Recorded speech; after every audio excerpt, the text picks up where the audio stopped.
Hello my YouTube friends, welcome to my channel. Today I'm going to do a small introduction of PowerWorld simulation software that we are going to use for power flow analysis later on. But we are looking at it in terms of power distribution, and so enjoy the introduction.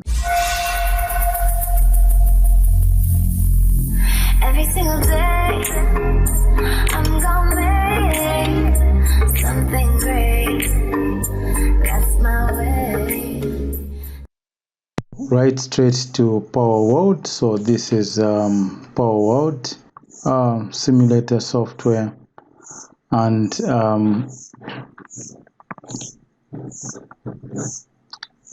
so PowerWorld is basically used for power flow studies. It has got all the three methods that we usually use for PowerWorld calculations or for load flow calculations are existing. That is the Gauss-Seidel method, the Newton-Raphson method, and the fast decoupled method. So all these three methods can be used to do a load flow study. Now, if we look at the simulator itself here, when you look here, you've got the edit mode where you edit your work, and here is the run mode where you run the experiment, and then you've got where you can draw the network. This is usually you use this network when you start a new file, and then you can also change parameters using the field, which I will demonstrate later on. And then you've got a number of tools. This is a solving tool. So you do the simulator options. You can set up certain options. Then you can see the results using your log, which is here. And then on the solve here, you've got the three methods that I mentioned. And then you've got various options to see the animation of the results, to increase the speed of the animation, and so on. So what I'm going to do is I'm going to open a case that may be used to demonstrate the distribution system.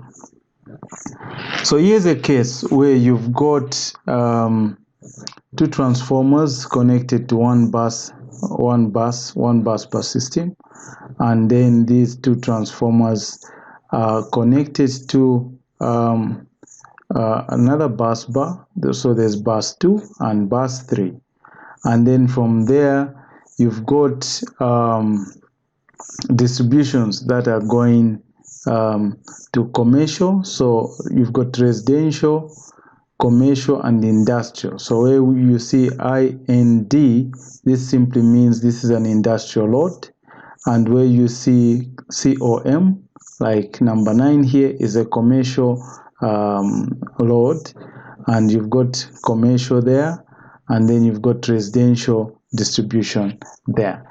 So like I said, this case has been loaded from Global, which is a power system textbook. So this is case 14.22, and you can access it once you install this software. So like we mentioned, you've got now you are able to see the case. This, we are in the running mode. So in the run mode, and then you can go to the edit mode. So in the edit mode, now you've got the tools, like I mentioned, the draw tools come on. So you can draw a bus, you can draw, you can pick a bus from here, a generator, a load, a shunt, a transmission line, transformer, series capacitor, DC line, 3-winding transformer, and so on. And then you can add the necessary information using the field. So on the field, you can add the bus field, the generator field, the load field. You can add additional information. And after you finish drawing, for the case here, you see you finish drawing, you have to go and select the run mode, and in the run mode you come to tools. In tools you're able to select and solve. If you're doing a load flow study, then you're able to select. You've got the full Newton-Raphson method, you've got the polar Newton-Raphson method power flow, you've got the the Gauss-Seidel power flow method, and then you've got the fast decoupled method, which is here. And you can go to the options here and set the number of iterations that you need for your calculations based on this portion here. Okay, so I'm going to show you a basic run of this, not as a load flow analysis, but just to show you the flow of power. And then later on, I'm going to do a quick draw of a bus and do a load flow analysis quicker. So when we look at this, when we run this system, you'll notice the flow of power being indicated in this way. So you've got the industrial loads being supplied, the residential 11. You've got the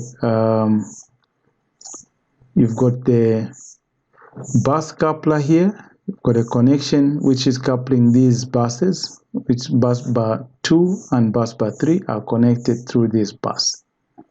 Okay, at the moment it is open, so it is not allowing the connection, and therefore you see that you've got the supply going to industrial 8 through bus 2 and to residential 12 through bus 3. Now, if bus 3 is lost, let's say we open bus 3, okay, what is going to happen is that because there's no section, the bus couplers are not connected, these loads are going to lose power. There's going to be total blackout here. So the commercial load 9, the residential 10, residential 11, residential 12 are all going to be on blackout. And this is why when we talked of network, so a network that is dependent on one supply line is not very reliable. So for it to be reliable, you need the coupler. For instance, if we couple this connection, as I have done, then you are going to notice that you are going to have supply reaching residential 12. You follow these powerful green lines. You're going to see the residential loads.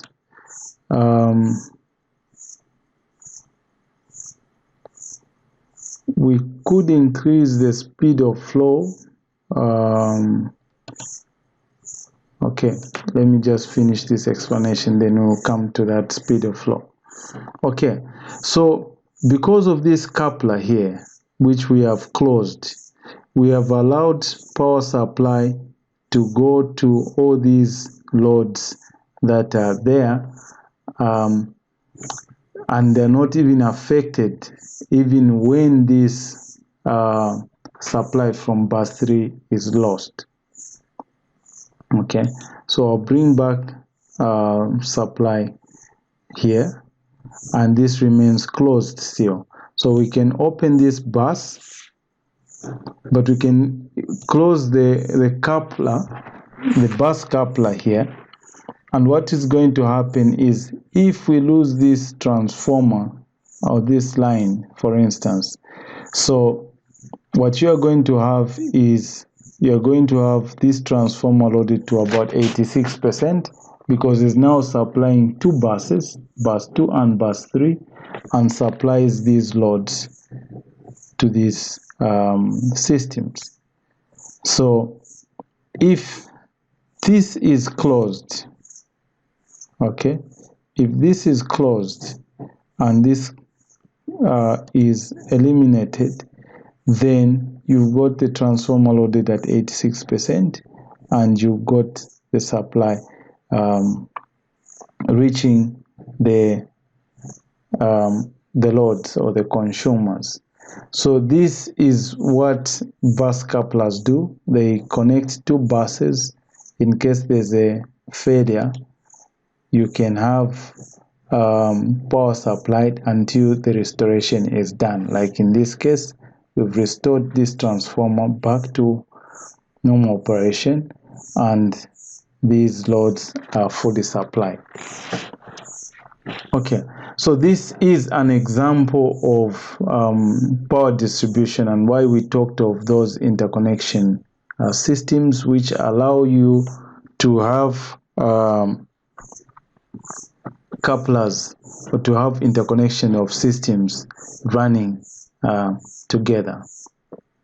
Okay, now let's look at a system that we can draw from scratch and do a study or a power flow study.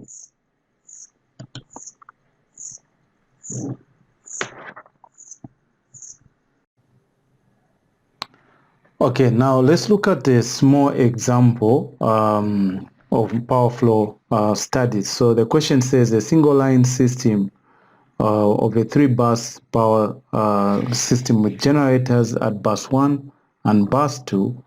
The system parameters are given in table 1 and also generator and data are given in table 2. Line impedances are marked in per unit on a 100 MVA base. Line charging susceptance are neglected. The voltage at bus 3 is maintained at 1.04 per unit. Considering bus 1 as a slack bus simply means that it's a reference bus. Obtain the load flow solution including line flow and line losses using 1. Gauss-Seidel method, number 2. Newton-Raphson method, 3. Fast decoupled method. The bus information, the line parameters, line 1 to line 2 has got the impedance value of 0.02 plus diode 0.04.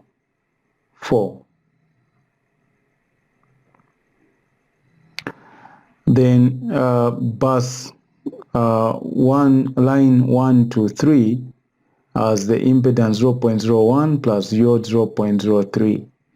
Line 2 to 3 is 0.0125 plus diode 0.025. And then the other information, the load and generator data is as follows. You've got bus 1, bus voltage is 1.05 plus diode 0. Then the generation is not given. There is also not given. And then you've got the load indicating that's 0 and mega active power and 0 reactive power. Bus 2 got the voltage which we have to calculate, and then we have generation, its active power is 0, reactive power. So this has to be calculated. And then you've got the load which is 400 megawatts, active power and 250 MVAR. Then load bus 3, 1.04, you've got 200 megawatts in generation. The MVAR we have to calculate, and the load is 0 and 0 on both sides. So now let's go and see this, how we run it in PowerWorld, how we draw the system and program the simulation.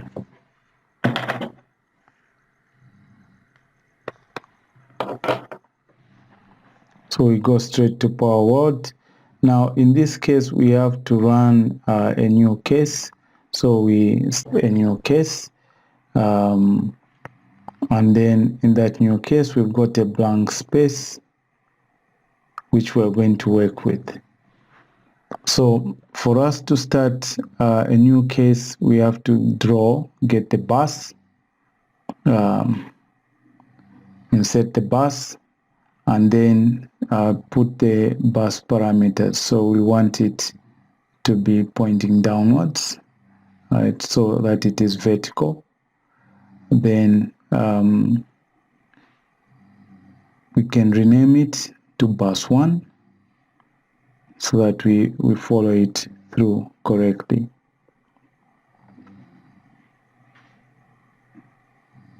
Okay, the bus information there, the voltage per unit, as we know, is 1.05, and the angle is left that way.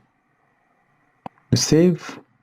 Okay, that is our bus 1.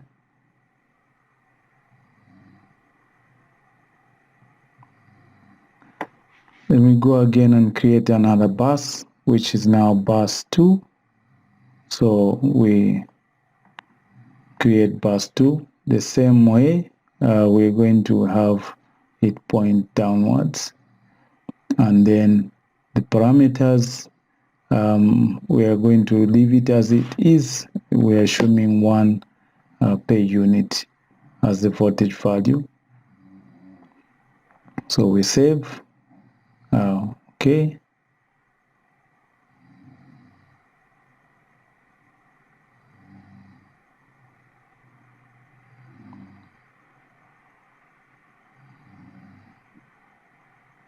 So we change it also to bus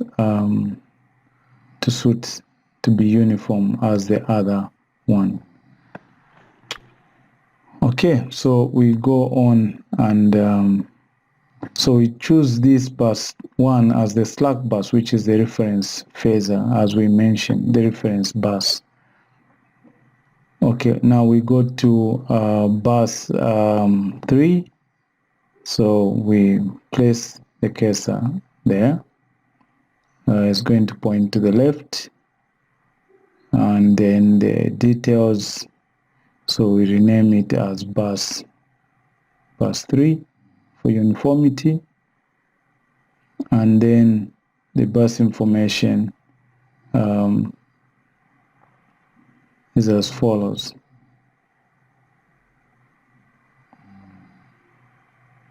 Okay, we've got 1.04 per unit. We save. Okay,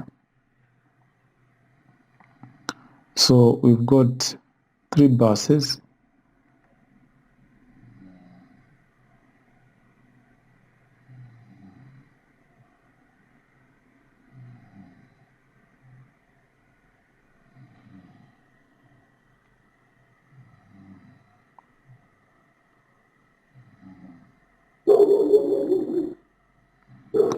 So we've got bus 1, bus 3. Now we have to add the generators to bus 1 and bus 3. So we get a generator. We add it to bus 1, sorry. And so we leave the information as is there. All we want is to have it a dog bone, and then we want it to be to the left side. So we indicate that, and there's nothing else. So all we do is we save.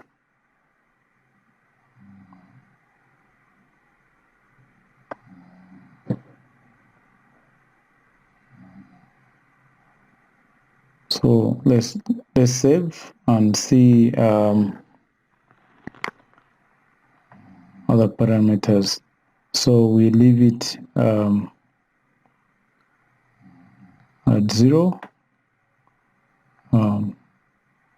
like so. then there's nothing else to change. All we do is we save it.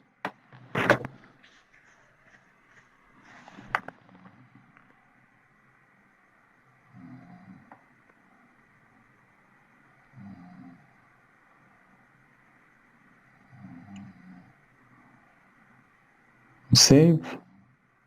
Okay. Then we do the same for our third bus. We add a generator there, which is 200 megawatts active power, and then we have the reactive is 0. So the same, we want it down, and then save. Okay.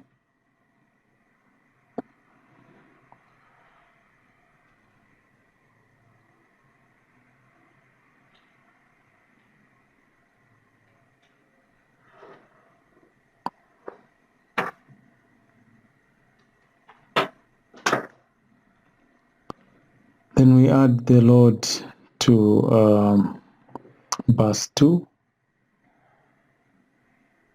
So the load is added. The load parameters are active power is 400, and then the reactive power is 250.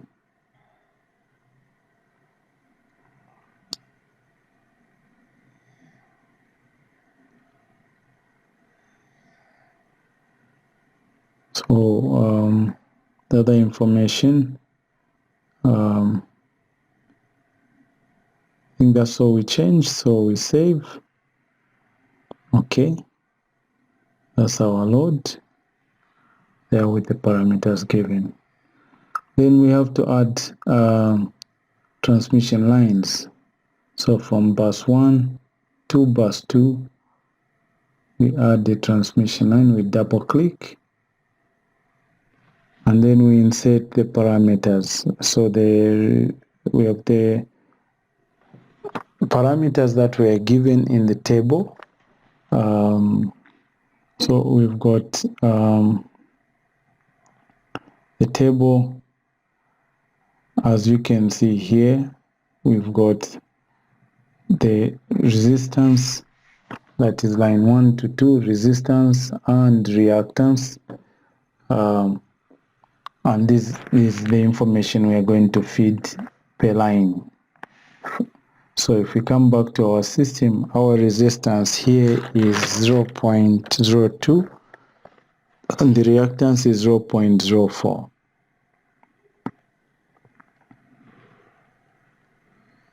So we save.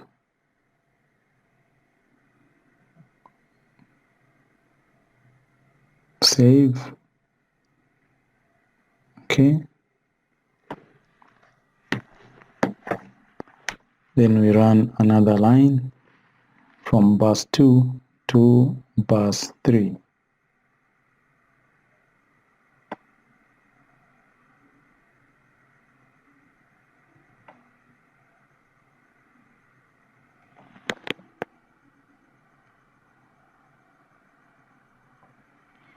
So again, for this one, the resistance is 0.01 and the reactance is 0.03.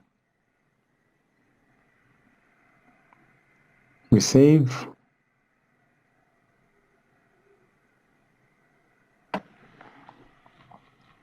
Plus line, then we have to add another line from bus 3 to bus 2. So we go to line parameters, we add from bus 3 like so.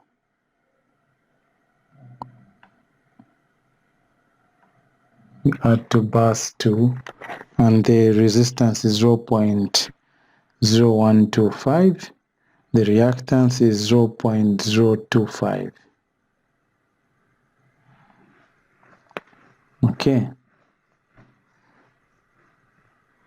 we save. Okay, thus the lines are done, and we've set up the system.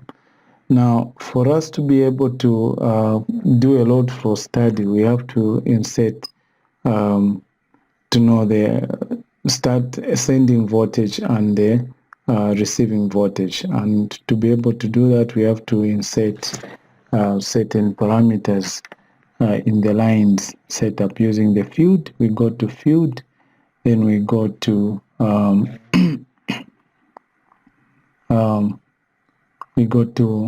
bus field, so that we insert the information that is necessary in the buses.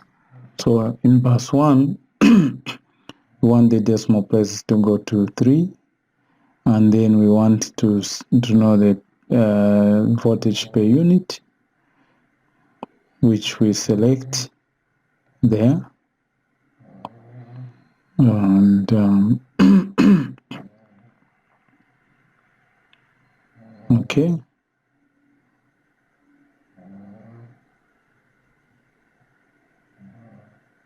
basically position it where we can see it clearly.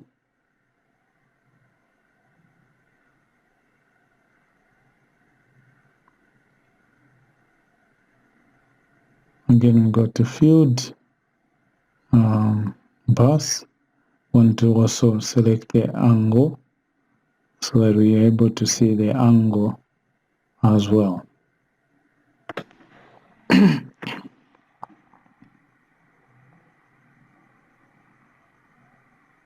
So we do that for all the buses.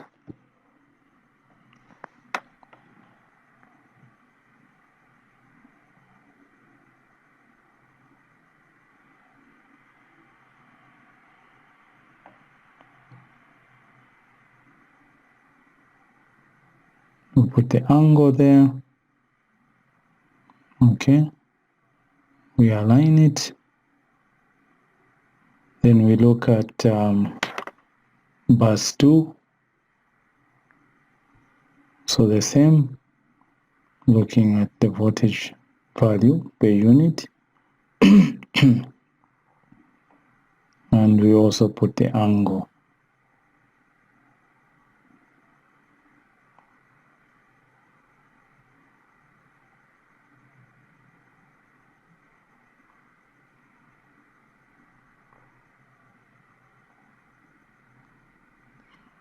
Okay, for us to be able to now calculate the losses and the line parameters, we have to look at now setting the line parameters where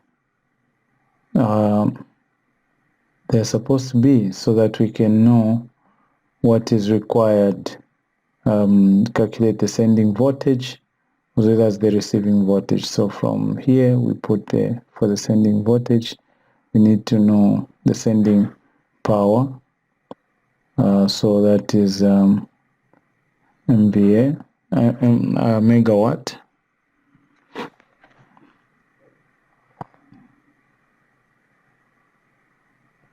And then we also have to add the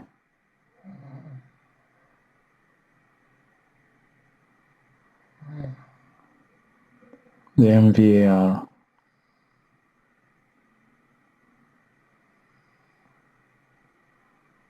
And we have to do this for all the lines, so sending and receiving. So we go to the other end of the line, we add the same parameters, that is megawatts, position it properly for us to visualize properly, and then we also take the reactive power, we also add it there.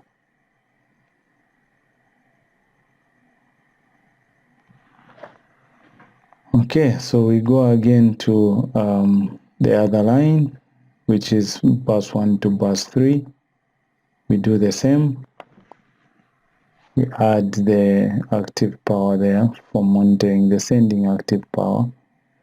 and then we also check out or indicate the reactive power. That's the sending end. We do the same at the receiving end of that line.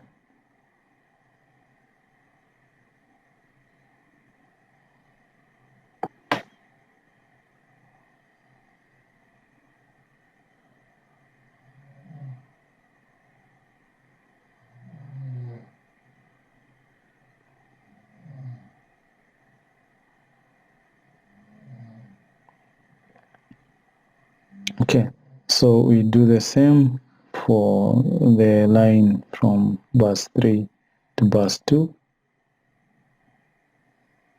That's the active power there.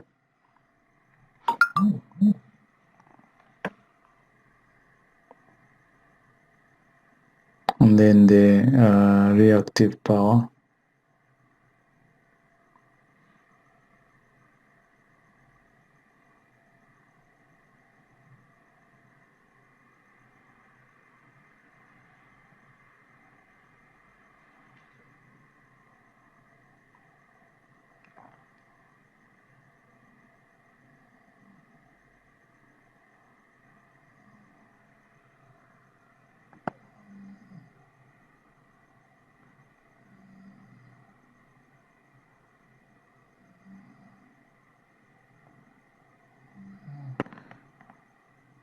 Then we have to also look at the power losses.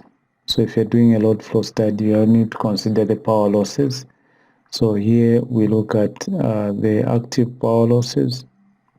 So we select that, and then also we also monitor the reactive power losses in this line.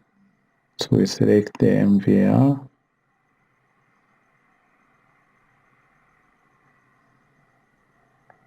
and we do the same for all the lines. So here we check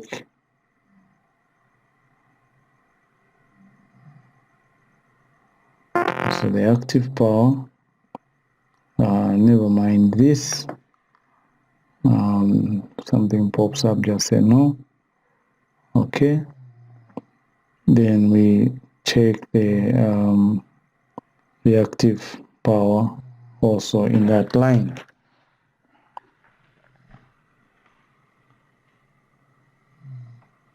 Then we do the same in the other line.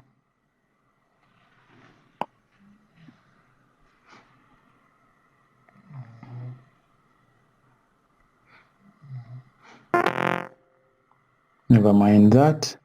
And then we also check the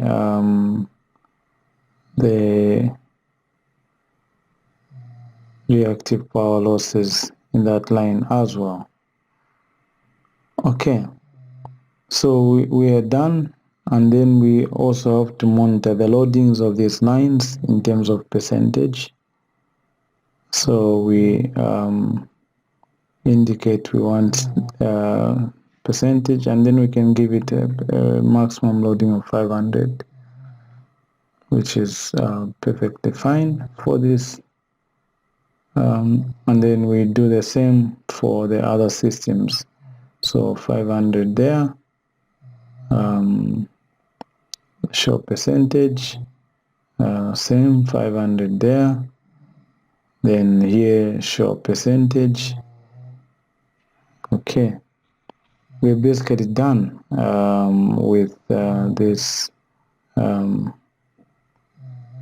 we can check the generator here. We've already given it the necessary information that is required, just in case, so we can have another indicator there to show for the generator.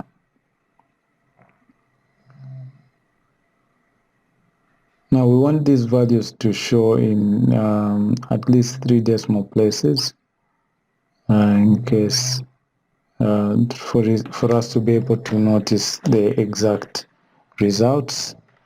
And so we change all this to these 3 decimal places. Equally on this generator we do the same. So 3 decimal places. And there too, 3 decimal places.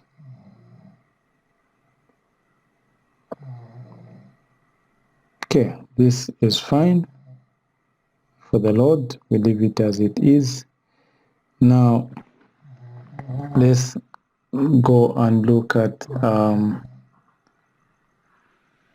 so we are done drawing, which is the editing mode. So we can now go to the run mode and see the sending voltage, the receiving voltage, the losses that we're going to incur in this line, for instance. And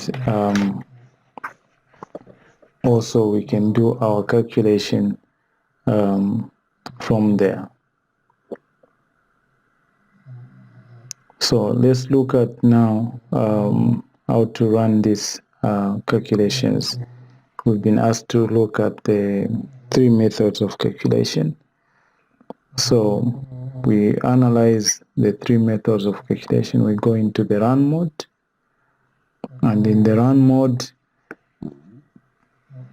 we're able to now see, just for verification, let me verify the values that are required here.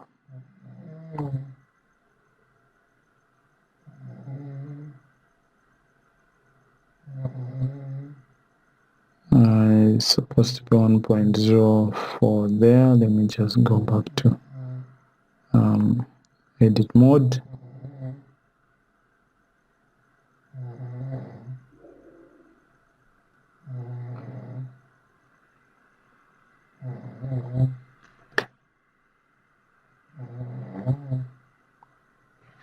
It's supposed to be 1.05 for that bus in terms of the volume, in terms of the voltage.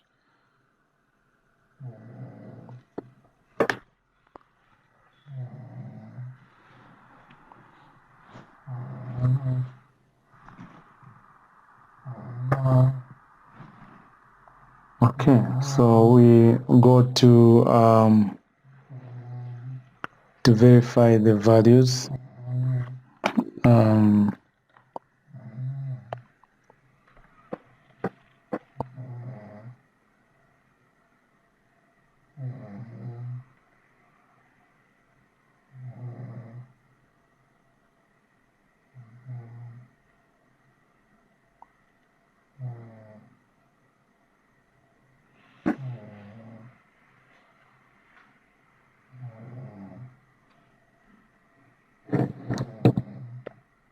The correct here we are showing it's 1.0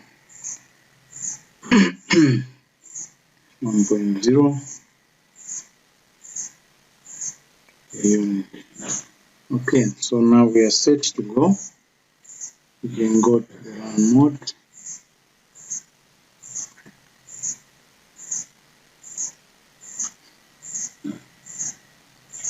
Go to tools. Now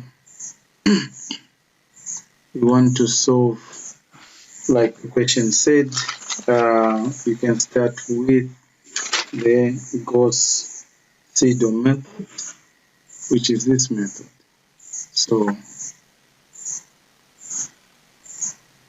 we run this Gauss-Seidel method. You can see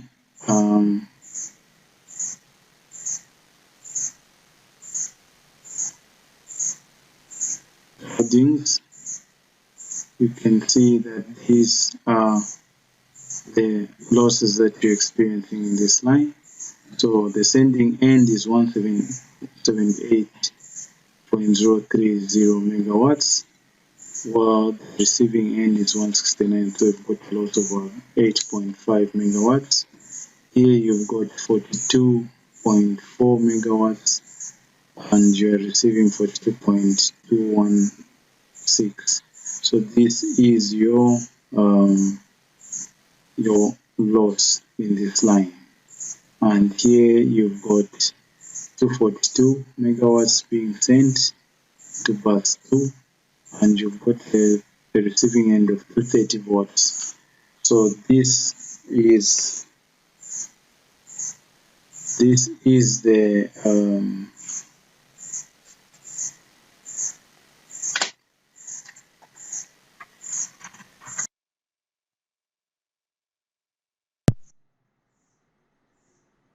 these are the losses that you've encountered. So now to change from one system to another, or to look at the results, you can check the log. So these are the results that have been obtained. So the power flow was successful, and these are the solutions that you obtain. So for us to change to calculate a different method, we have to come to reset to flat start. So we zero everything. That's a fresh start. And then now we can calculate using the other method, which is the Newton Raphson method. So if we come to the Newton method, you see the power flow calculation. Not much of a difference. Here you had 178 initially, now we have 177, and these are the solutions that you obtain. Okay. Similarly, you can change the calculations. So we reset, and we can do now the fast decoupled, which gives us a much closer result as the Newton Raphson algorithm. As you can see, the solutions as displayed. Okay, so this is how you can use the power flow method to calculate and find the values using these three methods. Now, in our lessons, we're going to do the lessons by calculation, and then later on you'll come to using the software. Okay, so this in a nutshell is how you can use this system for load flow studies. I hope that you've enjoyed this lesson and you've learned how to use PowerWorld Simulator, which is a wonderful software, and it's open source. There's a student version, so all students are able to download it through the PowerWorld software. So you can get to the website and download this software and install it, and start using it for studies or comparing studies. So after you do your own calculations, you can run the system and see if your calculation is matching with the system simulation. Okay, thank you very much. Have a wonderful day.